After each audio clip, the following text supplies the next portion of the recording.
Ladies and gentlemen, boys and girls, children of all ages, welcome back to the fifth episode of Triple Option Talk. We're going to get into what happened overall in this past week. Have a lot of good games. Game day went better than what we all could imagine. And then, of course, the upset heard around the world.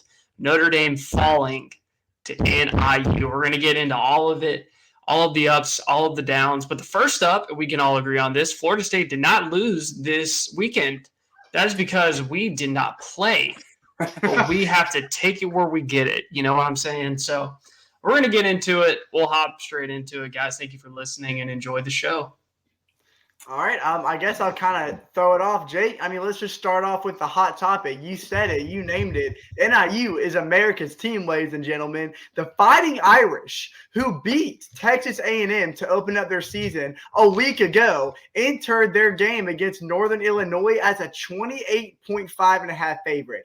Not to mention that Notre Dame paid NIU $1.4 million. I said 1.3, 1.4. Yeah, Jake, $1.4 million to play in South Bend. And Northern Illinois, as Jake mentioned before, spoiler alert for those who, fell asleep during Saturday, pulled off the biggest upset of the 2024 season. And I know it's young, but this could be upset of the year, ladies and gentlemen. Now, Caden Wooddale, he's the one that kicked the 35-yard field goal with 31 seconds left in the fourth quarter to help the Huskies defeat number 5 Notre Dame 16-14 on the road Saturday. So here are the key aspects of the game that led to this upset. Notre Dame struggled offensively for the most part.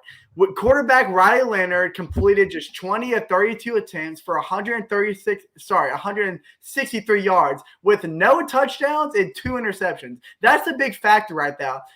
The guy they got from the transfer portal out of Duke, who had a stellar season last year before his injury, threw 0 touchdowns and 2 interceptions against a group of 5 team. Now, credit to NIU side. Running back Ontario Brown stole the show for the Huskies. He carried the ball 20 times and ran for almost 100 yards. And he also racked up 106 yards on the 1 touchdown with just 2 catches. That's right. He had 126 yards on 2 catches that led him to the end zone.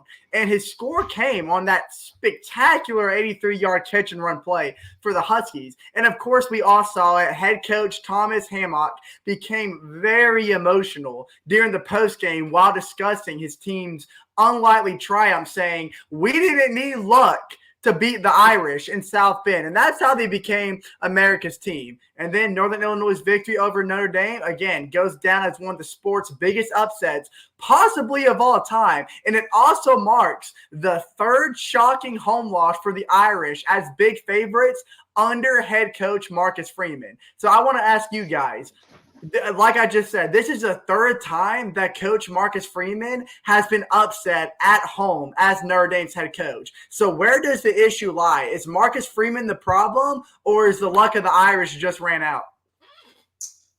Andrew, I want to point out what you said. Riley Leonard only missing 12 passes that he threw, and the big head mark, him having no touchdowns and 2 interceptions. Now, the first 2 games of the season, Riley Leonard has not looked great. He went against his old head coach, Mark Elko, and Texas A&M just a week ago. And though Texas A&M's defense is much greater than NIU's, well, we looked how he played against A&M, and afterwards we thought, it's just A&M. They have a great defense. Riley Leonard's going to be okay. But then you go play NIU, who Notre Dame was supposed to kill, and I think he looked worse because those 2 interceptions weren't just, oopsie-doopsie interceptions. No, they were awful. They were Desmond Ritter kind of awful. Don't say that name. I don't even know. So I don't want to say it's Freeman because Notre Dame had these issues back when Brian Kelly was head coach. I think it's just the idea that Notre Dame does not prepare themselves well in these smaller games. They lost to Marshall just 2 years ago in a similar situation. But Jake, what do you think? I don't know, man. It's just one of those things could he have gotten unlucky 3 times in a row? I don't know, man. Sometimes, we've talked about it before, there's, games that doesn't matter how high you're ranked. When you play another team, you just have a problem with them. And, I'm not saying that NIU is definitely bad for Notre Dame. They're not going to be shaking in their boots probably the next time they see him. But it's at least in the back of your head that you're like, all right, here comes an unranked team against a undefeated top 5 team at home, and it should be a cakewalk. And I mean, right away, I think everyone in the country kind of thought, after Riley Leonard went and scored the touchdown, that we're probably like, man, that was easy. That was a smooth little drive. But then NIU turned around, did the same thing. Yeah, and then they just kind of hung in there, and then it kind of grew like, oh crap, they have a chance to win this game, and it just got down to it, and like turnovers and just like all this crazy stuff, and it was just in that moment, right there at the very end, it was like a 63 or 64-yard field goal, and everyone just thought, there's just no way this dude's going to make it. And I think everyone knew it but didn't say it, but when it got blocked, it was just the perfect moment, seeing the coach fall to his knees, just excited that they beat a top 5 school, biggest upset in program history. Oh, yeah. And, all kudos to the coach, man. He earned it. Those guys played great. But Freeman, figure it out, brother. You gotta figure out how to get past these cakewalks. Hey, we lost to Georgia Tech and Boston College. I have no room to speak. Yeah, we're not one to speak. There's zero chance. But dude, you got to figure it out. If you want to be a top 5 powerhouse team, you got to get past the layups, and they just weren't able to. And we heard, I don't know if y'all guys heard, but I heard NIU's radio broadcaster make that call after the blocked field goal, and I literally got chills because you could hear the guy, like he sounded like he was about to go into tears because of how much that win meant to him. And then I don't know if y'all also saw this. This is completely out in left field. But after the game was over, I don't know who this bald-headed freak was, but did y'all see him go up to the head coach and try to kiss him? Did y'all see that? And he grabbed him, and the coach was like trying to fend it off, and he kept just like going in. I'm like, dude, I get it's an upset, but let's calm down a little bit. No way. For those who don't know, I wasn't here last week, and I actually kind of caught bits and pieces of this game as I was on my golf trip or whatever. But I missed that. Yeah, it was awful. But Chase, I want to throw to you right now, Chase. Like Jake said, he wasn't here in the last episode, but last episode you previewed the Colorado and Nebraska game, and Chase, you hit the nail, the head on the nail. What is that phrase? The nail on the head. You hit the nail on the head. Okay, and you hit the nail on the head with your comments that you made about how awful Colorado's offensive line was going to be, and they were just that, Chase. They were awful. So tell us how that game went.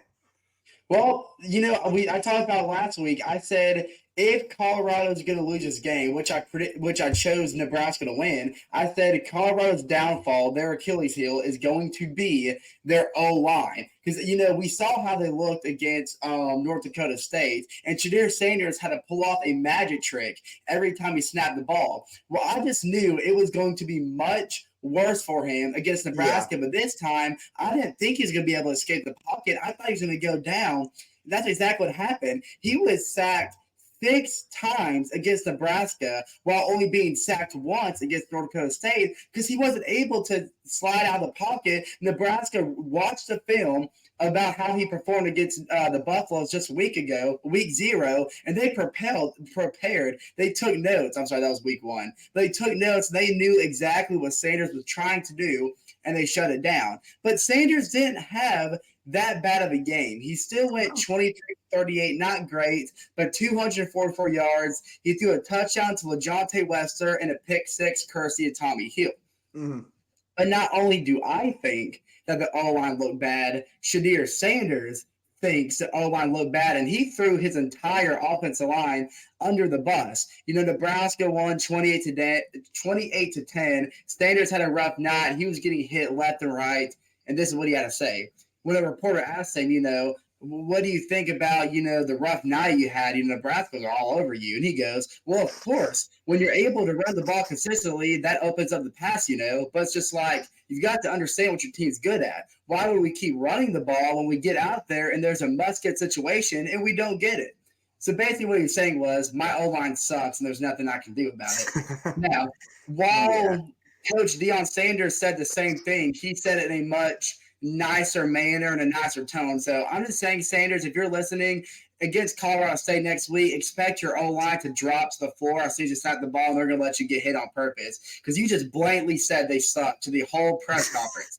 But I'm not going to discredit Nebraska because Dylan Raiola, a.k.a. Patrick Mahomes 2.0, played absolutely outstanding. Now, his stats weren't exactly eye candy, but he was consistent and he didn't make any dumb mistakes. And he wasn't pressured at all. Like Colorado put absolutely no pressure on Raiola, which he took that to his advantage and he sat in the pocket, he scanned the field, and he was able to make the right decisions every single time. But yeah, on Nebraska side, of course, it was Tommy Hill who got the pick six on Sanders, but Nash Hutmusher, I believe is how you pronounce his name, MJ Sherman and Willis McGee, they were the main factors on that side that kept Colorado limited because we saw how explosive the Buffalo's offense was against North Dakota State, but they could do absolutely nothing against Nebraska, and it was courtesy of them. Matt Rule, head coach, got his first key win, I'd say, as head coach for Nebraska. So moving forward, I think Kurt Hershey might be right when he said the Cornhuskers could be 7-0 when they play Ohio State because they didn't just look good. They look really good, and that's all because of the playmakers they have on defense, Dylan Raiola, and how he controls that offense. But I'm going to throw it to y'all if y'all have any comments on how Nebraska looked against Colorado. They look good. There was just no hiccups. Everything just kind of looked like smooth football. And, hats off to Nebraska. Y'all played a great game. But, honestly, at this point, Dion, dude, you got to figure this out, man. I think, if Colorado were to start winning, it would be good for the game of football. I think it would be good for college football to see him at the top and kind of making pushes for playoffs and everything. Because I think, just outside of football, Colorado has too beautiful of a stadium, kind of where it is, too good of a fan base, too good of, uniforms just to have bad players and bad coaching and bad losses. I just don't know what the deal is. After they beat TCU, I think we all thought, oh, man, here we go, Dion time, Dion era, we're going to see him in the playoffs, and they just can't seem to do it. And I'm not blaming Hunter.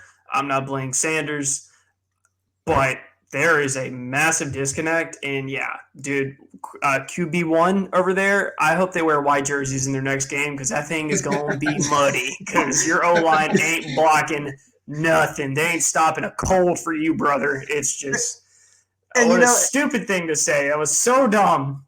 And it really shows the main problem in Colorado and the kind of culture that's there because we all saw Oregon expose Colorado in a big way where Dan Lanning at Oregon was just well, they're playing for clicks and we're playing for wins. And that statement still holds true because while Colorado has all the celebrities pulling up to their game, they have all the hype. They have all the social media attention. Freaking ESPN posts them any second they can about the most irrelevant thing just because it's Colorado. And they had all the fan favorites, all the star-studded players. They have Travis Hunter, who's going to be a first-round pick. They have Shadir Sanders, who's going to be a first-round pick. They have Horn Jr., who's going to be a top 3-round pick and whenever he gets drafted for sure.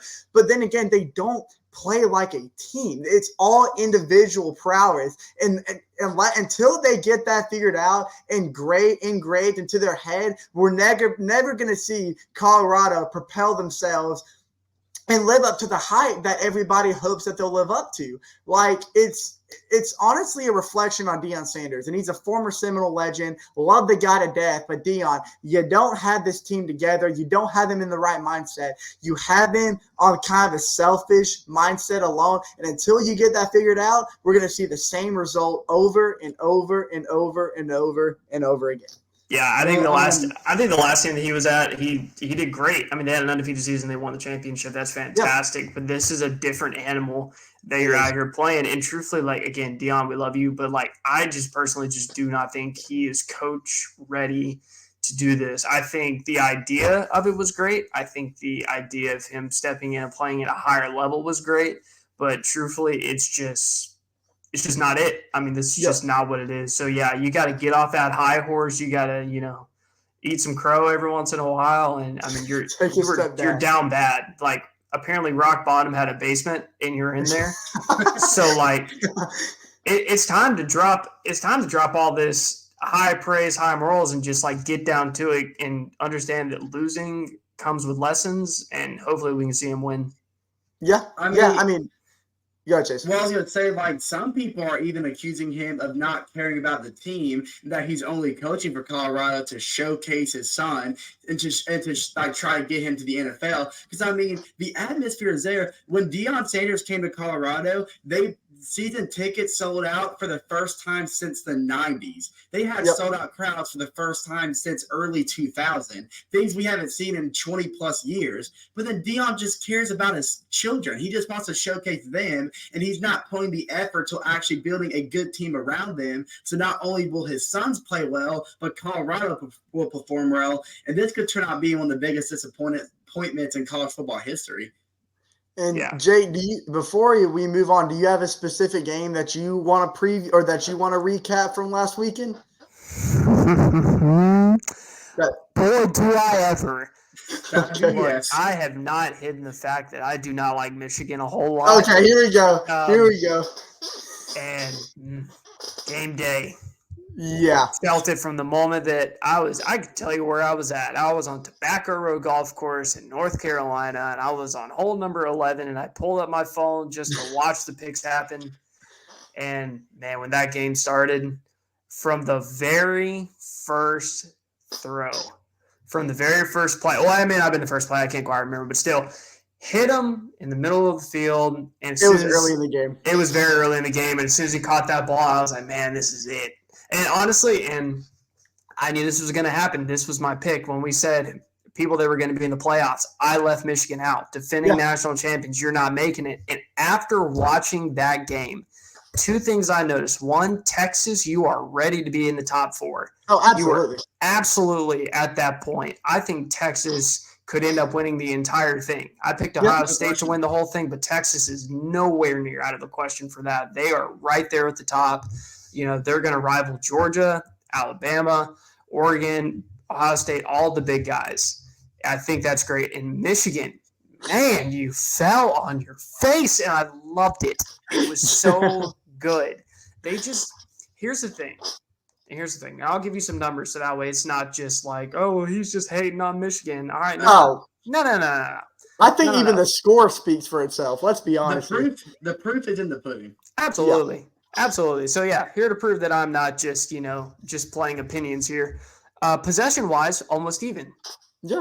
They had the ball about the same amount of time. Nothing crazy. Congratulations, Michigan. Congratulations. It's not like they ran away with it. Total yards. Texas outdid you about 100, so 389 to 284. But here is cream of the crop. Michigan with 3 turnovers and Texas 0. That is what happens right there. You can't win football games like that. But here's the thing. Michigan, sorry, I just don't think you have it. I think what you had is gone. What you needed, he's in the NFL now coaching – LA, which I don't even know. Did they win their game? They did. They got to win. Jim Harbaugh is 1-0 in the NFL. Hey, congratulations. You're not in Michigan. And Michigan took an L, and you did not. Congratulations. Happy for you, yada, yada. But Michigan is just going to be back in the middle of the pack. They may be, I would say, anywhere between 18 and 25 ranked, and they're going to play some slack bowl game or whatever, but you're not going through Ohio State. You're not getting them. You're not making the playoffs, and you may lose your bowl game. That's my thoughts. And, Jake, and you're absolutely right. Sorry, Chase. I didn't mean to cut you off. But the game day atmosphere was there. We knew that the big house was going to be, live up to its name and, jam that place out with bright yellow. And we saw it. The atmosphere was there. The belief for the Michigan fans were there. But I think that's kind of when the delusion creeps in from their last year's national championship. Hey, because guess what happens when you don't study a team for 2 weeks leading up into the matchup? You get beat like you did last weekend. And you know what was a cherry on top of the crap Sunday for Michigan? You know how at the end of the third quarter they had that beautiful tradition where all 100,000 plus in the stadium join in unison and sing Mr. Brightside? If you go back and listen to it after the third quarter of that game, it was like 400 people were singing it. Like everybody else was just zoned out of it. Like Mr. Brightside.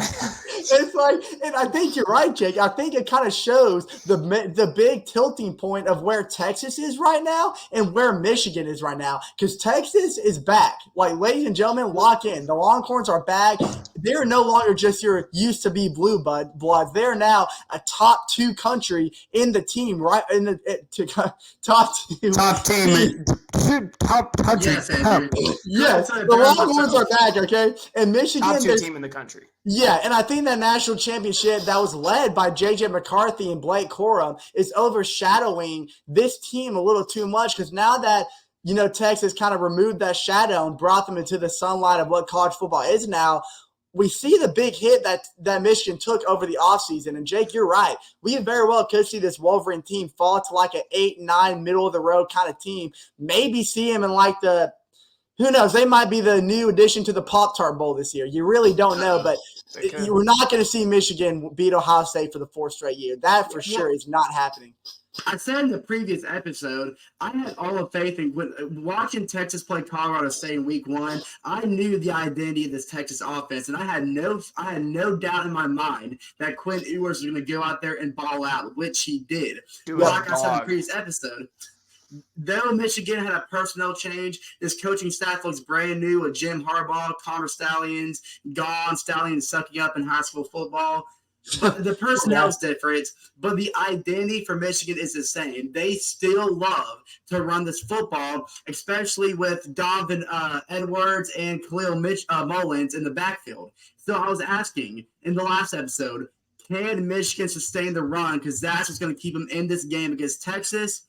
And absolutely, that was not the case. Texas shut down that entire run game, forcing the former walk-on at quarterback to throw the ball, and that the secondary just logged down the receivers. He had no answers. He had nowhere to go, and that was the result of the game. Texas knew how to shut down Michigan. They knew if they shut down Donovan Edwards and Mullins in the backfield, that passing-wise, the Wolverines would have no option. Quinn Ewers went out there and did their thing, and that's why the result turned out the way it did. So, honestly, the ones who had faith in Michigan, honestly, if you really looked inside the details, we all just saw these coming. Like Texas, this mission was simple for Texas, and they executed perfectly. In the grand scheme of things, we should have known this was coming. Yep.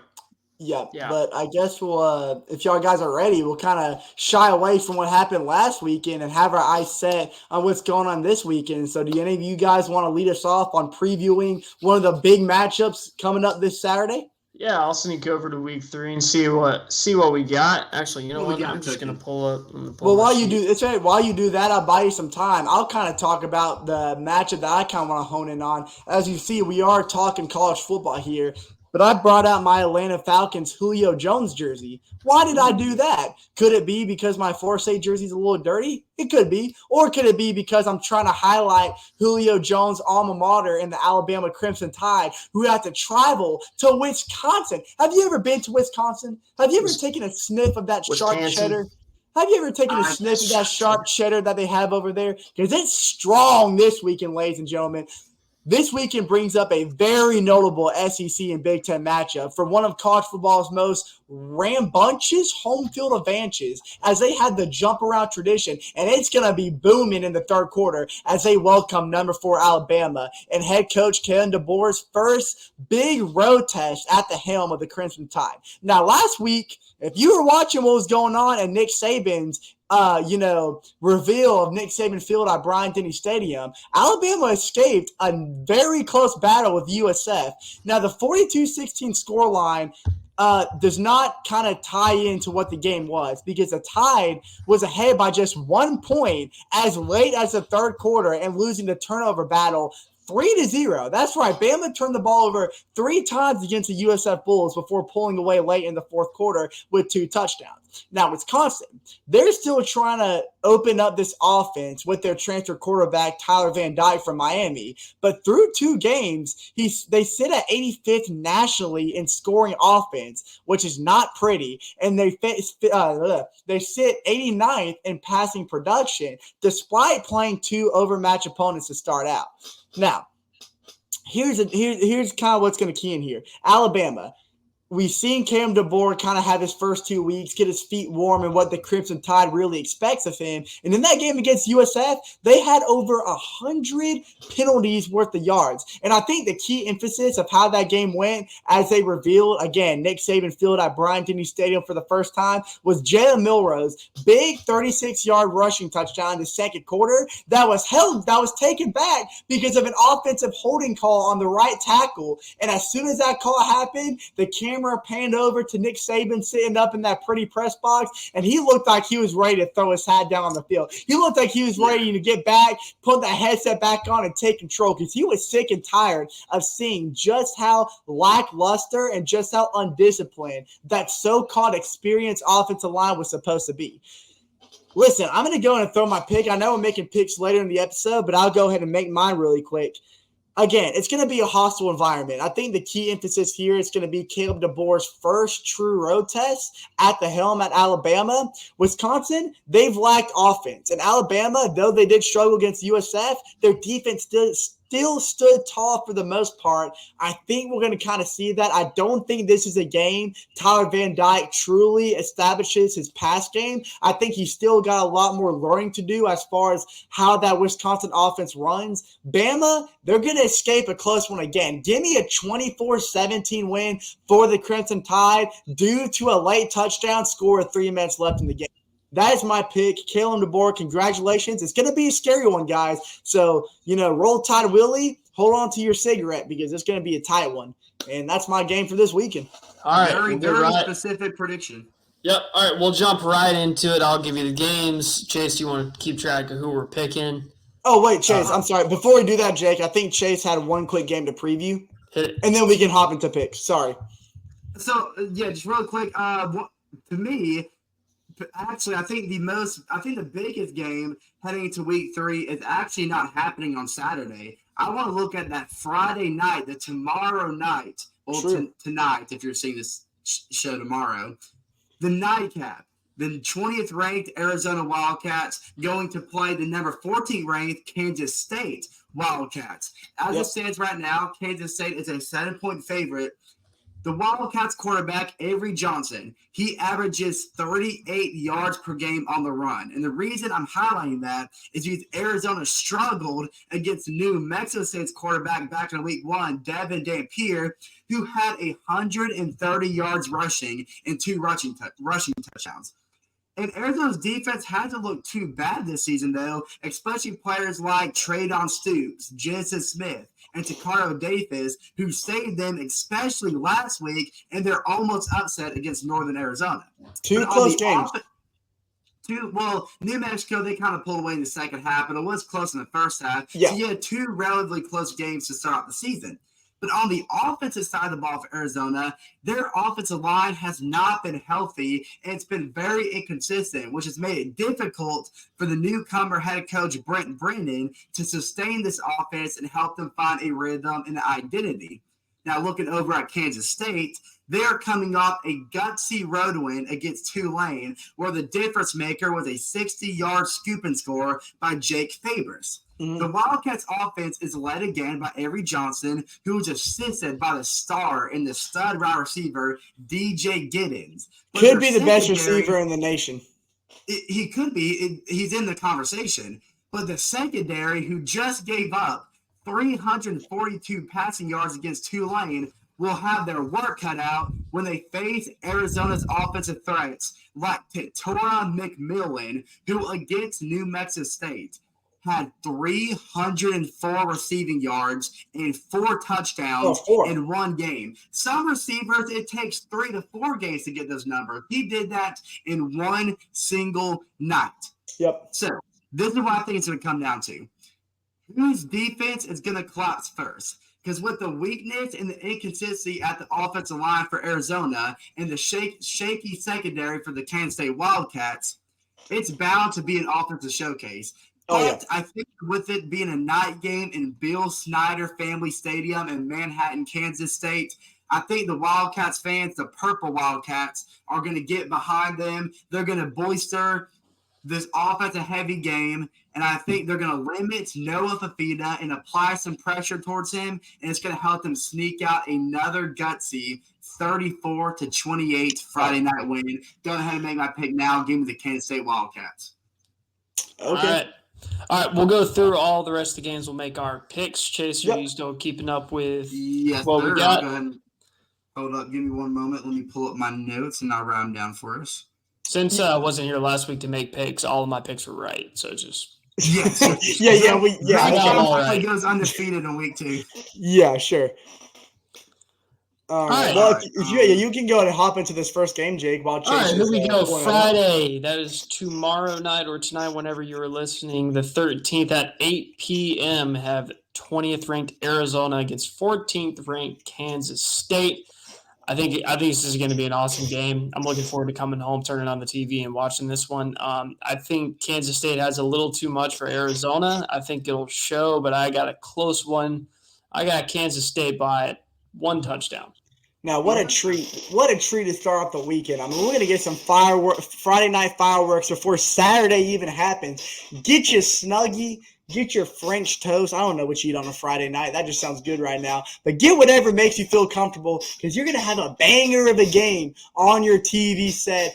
I think Chase, you're right. I think it's going to come down to whichever defense bends a little bit more. I liked what I saw Kansas State do on the defensive side of the ball down the stretch, how they were able to put pressure on a 2-lane offense, which led to that crucial scoop and score that game to win. I think we're going to kind of see the same moment occur against the Arizona Wildcats. I'm a big believer in that new head coach from Boise State. I'm a big believer on the offensive weapons that they have, but it's not going to be enough. Kansas State wins by a field goal. Give me the Wildcats. I already said all I need to say about this game. You know my pick. KSU by 6. The Purple Wildcats are due for a big season. I really like Avery Johnson. This could be their season, but they do get the win Friday night. All right, moving along to Saturday. This is your noon kickoff game. You have number 4 Alabama Crimson Tide and Wisconsin playing together. I mean, as Wisconsin played as good as they did, I think they showcased a lot. But it's a whole different animal playing Alabama. That's a different beast. That's a different gas. Sorry, Wisconsin, you're going to play a great game against Alabama, but I think Alabama is just going to outscore you and outbig you and out everything you. And so I got Alabama winning this one by two or three scores. I mean, I'm not going to talk about this game because I already have, and I made my pick earlier. I think Alabama escapes another close one. Chase, what do you think? I think Wisconsin's going to play a closer game than people might think. I know there are some question marks about Bama because of that USF game. Kalen DeBoer, what he's really good at is making the right adjustments. I think he does that here. Jalen Milroe is going to have a big game up north. I'm going to give Alabama by 2 scores. Okay. All right, and if you don't feel like watching Alabama-Wisconsin at noon, you can turn your TVs to ESPN2 and watch Oklahoma State go into Tulsa and play Tulsa. Interesting matchup. Yeah, again, I just think it's a little too much for Tulsa to handle. Got 82% of people thinking that Oklahoma's going to run away with this. I'm part of that 82%. Give me Oklahoma State. Sorry. Now, Oklahoma State, very interesting start to the season. Ollie Gore in the third, projected to be the most dominant weapon in terms of running back in all of college football. And we've seen him make big plays for this Cowboys offense. Don't get me wrong. But he hasn't been as consistently explosive in these first 2 games as I think people would have naturally predicted at the start of the season. But they are 2-0. They escaped a double overtime classic matchup with the Arkansas Razorbacks this past weekend. Now, Tulsa, they're kind of a sneaky team. They're one of those teams from the MAC conference that might make a striding case for being that group of 5 team to make the playoffs come to the end of the year. But I think you hit the nail on the head on the nail. God, I'm just gonna stop saying that. That's a bad expression for you. I can't get it right. Basically, what I'm trying to say is I think this is a game Ollie Gordon kind of breaks out for 100 yards. It kind of seems like the right moment, the right time in the year for week 3. Give me the win for the Oklahoma State Cowboys. Let me correct you, Angie. This is not MACtion. Tulsa is actually the American Conference. Sorry, excuse me. Sorry, guys. Might have offended. Sorry, guys. I am. It's not my night, guys. I'm trying. Listen, I'm trying. I'm just joking. But yeah, like you said, Andrew, Ollie Goren has had a good season, but he hasn't been the player that everybody kind of expected coming into this season. You know, Tulsa is a testy game. There is a lot about the Cowboys that I haven't necessarily liked.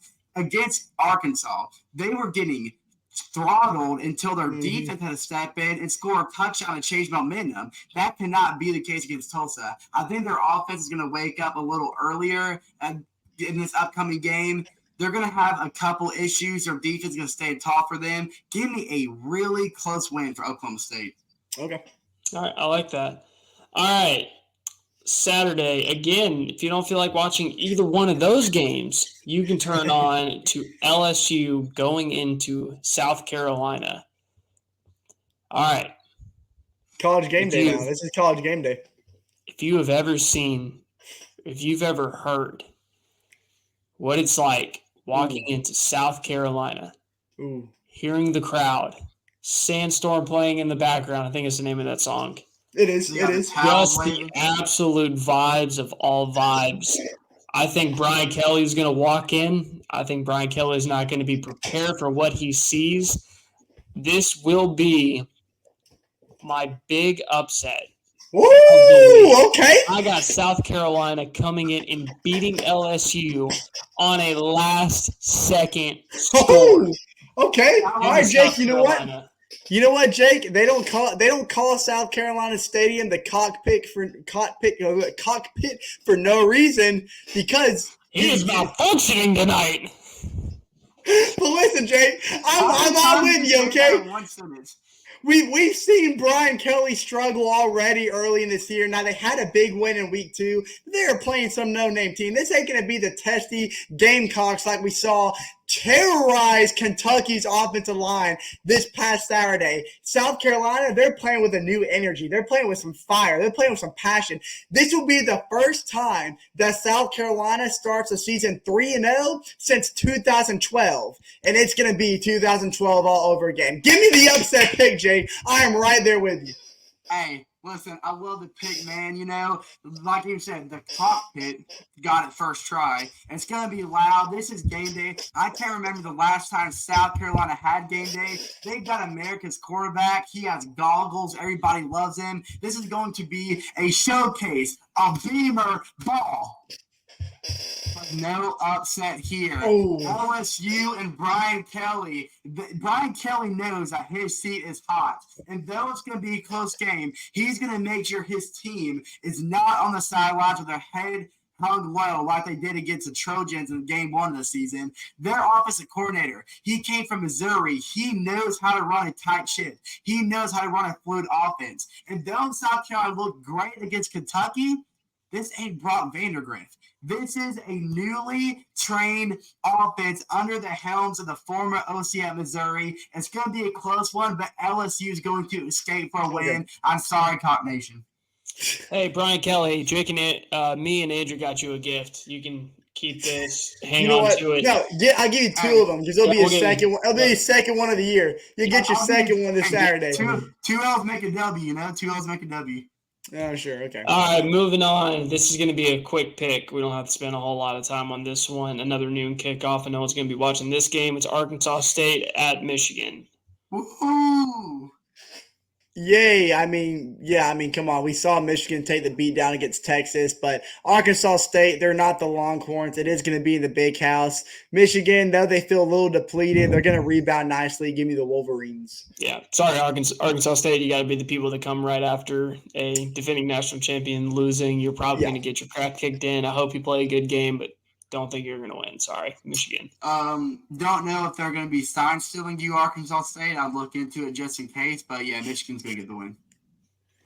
All right, and then moving on. If you are watching a game at noon and you're like, I don't know, 45 minutes in, and you're like, man, I want to watch something else, you can turn your TV on to 24th ranked Boston College playing at number 6 Missouri. I kind of like this matchup.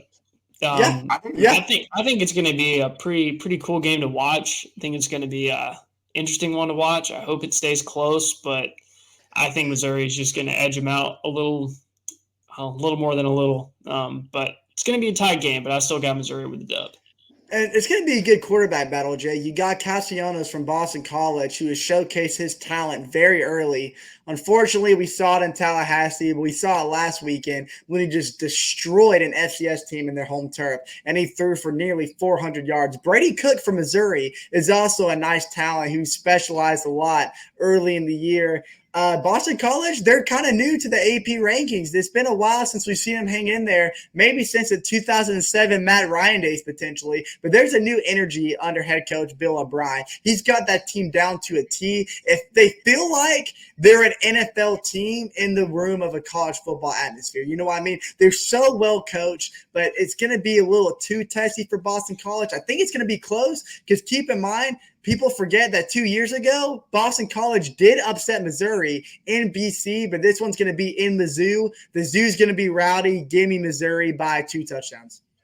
I agree, Andrew. I love what Bill O'Brien is doing. You know, the combination of Castellanos and why am I blanking on Brady Cook. Trayshawn Ward. Oh, sorry. You know, Okay.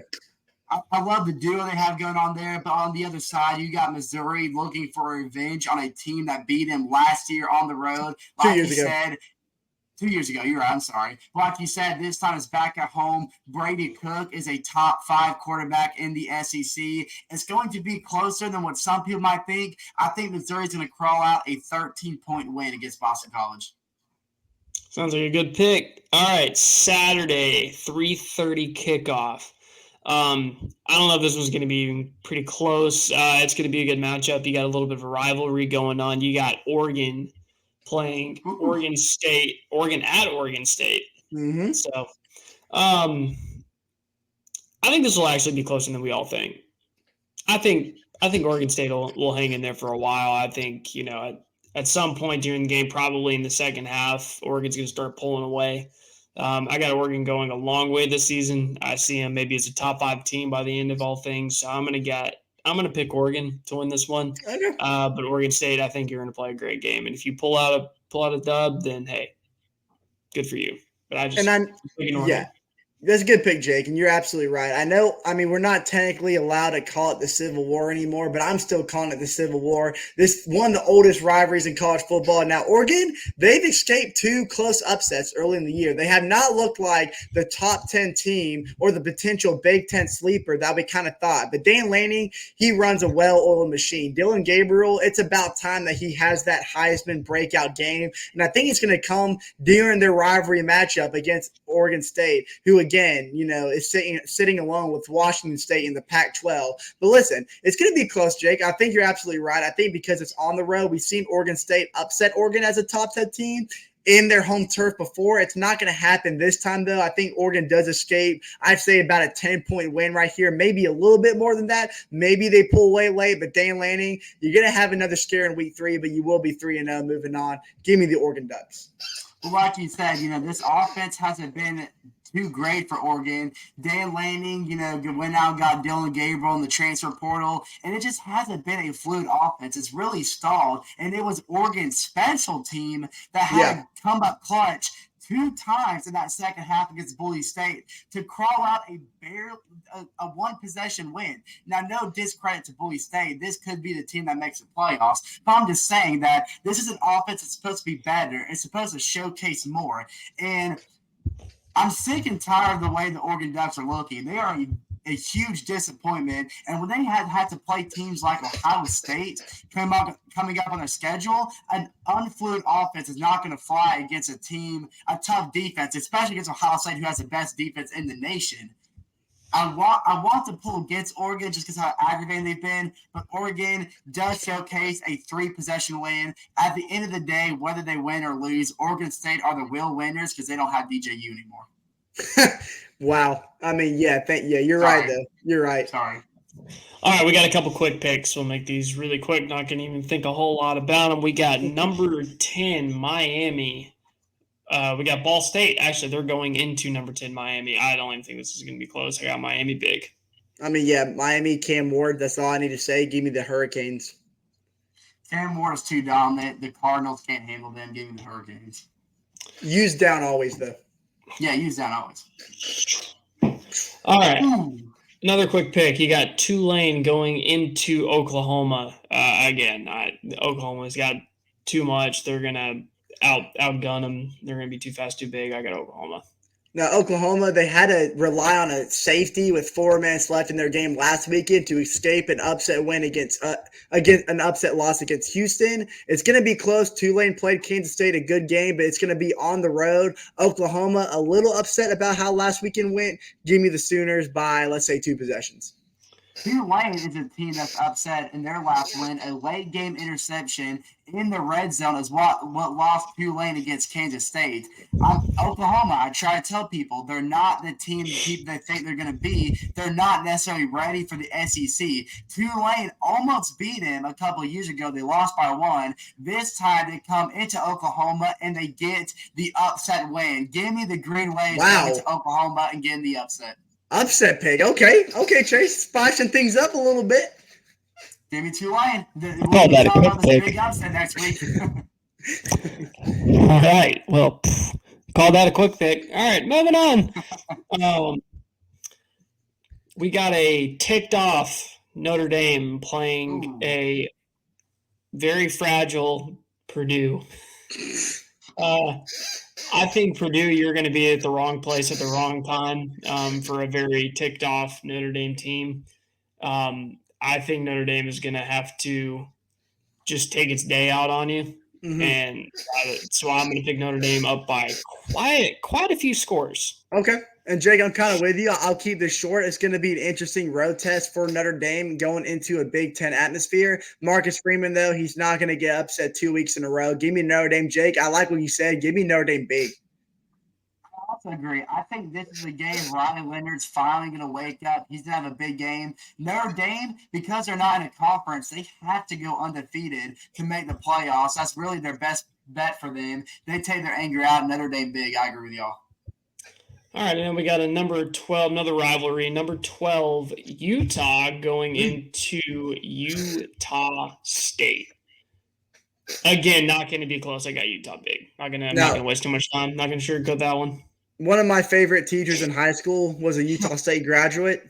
They're not going to get it done. Cam Rising, this is his 5th year as a quarterback, and that's going to show. Give me the Utes of Utah.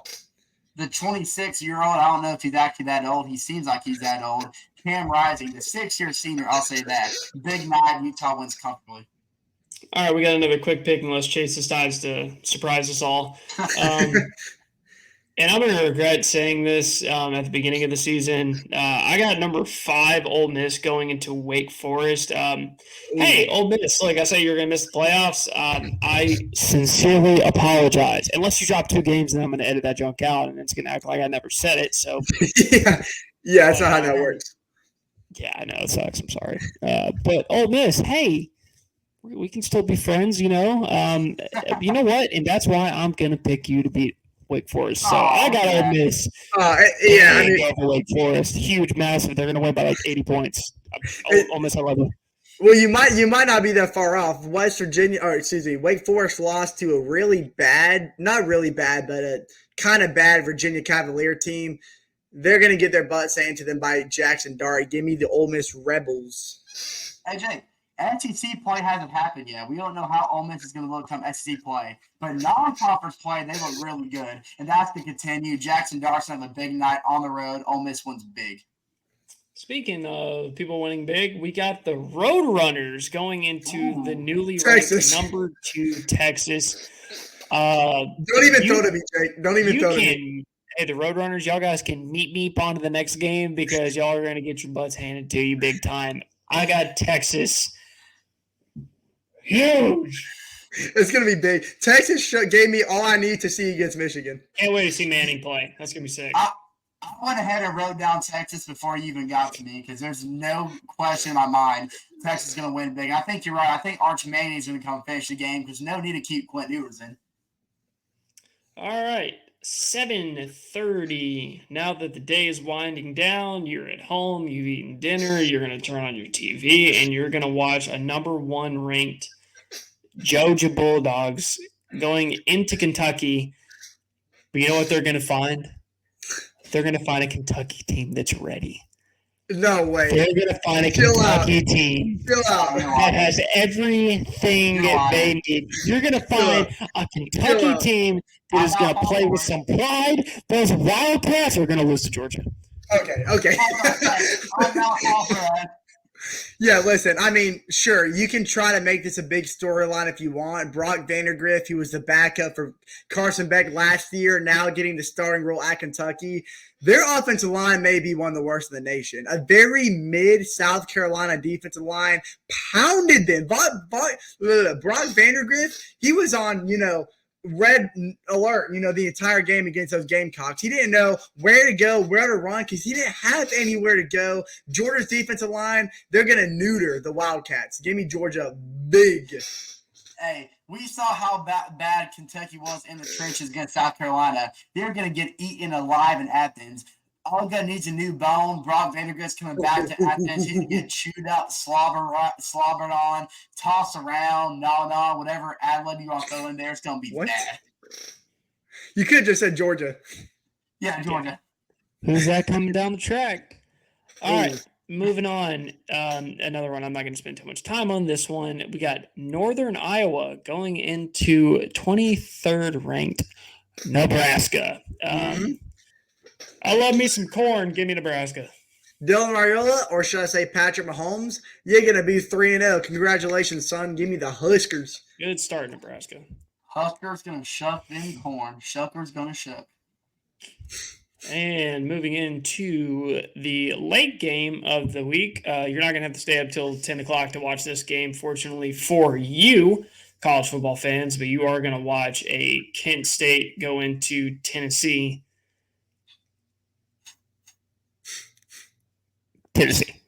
Now, Tennessee, y'all are some freaky people. After their big win against NC State in the Duke's Mayo Bowl, their big defensive lineman was like downing a whole gallon of mayonnaise, just pure mayonnaise. And I'm like, what the crap is wrong with you? Like, just enjoy your win. Why are you trying to eat mayonnaise, just bare mayonnaise? Like, that is disgusting.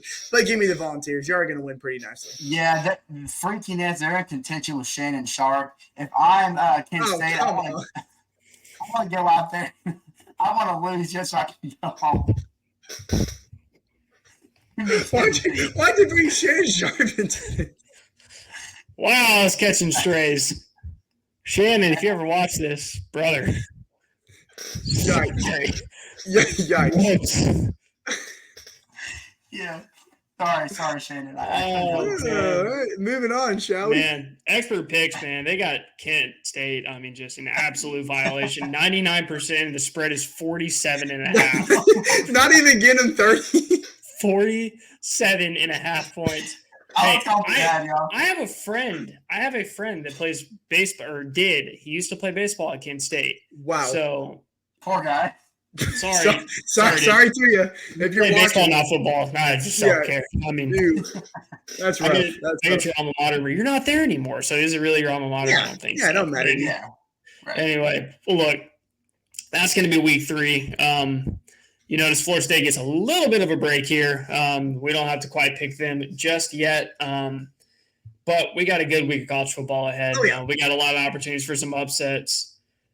This is going to be a great week. Find some time. Make sure you have an easy Saturday. Sit on the couch, get some coffee in the morning, watch College Game Day, and then watch all the good college football that you can this Saturday. I hope you have a fantastic Saturday. I hope you enjoy week 3 of college football. Fall is finally upon us. It is going to be a beautiful day. I hope you enjoy it. I hope you enjoyed listening today, whatever time you're watching this. Thank you for listening. Please like, subscribe, share the podcast. We will see y'all next week doing the same old thing. Peace up.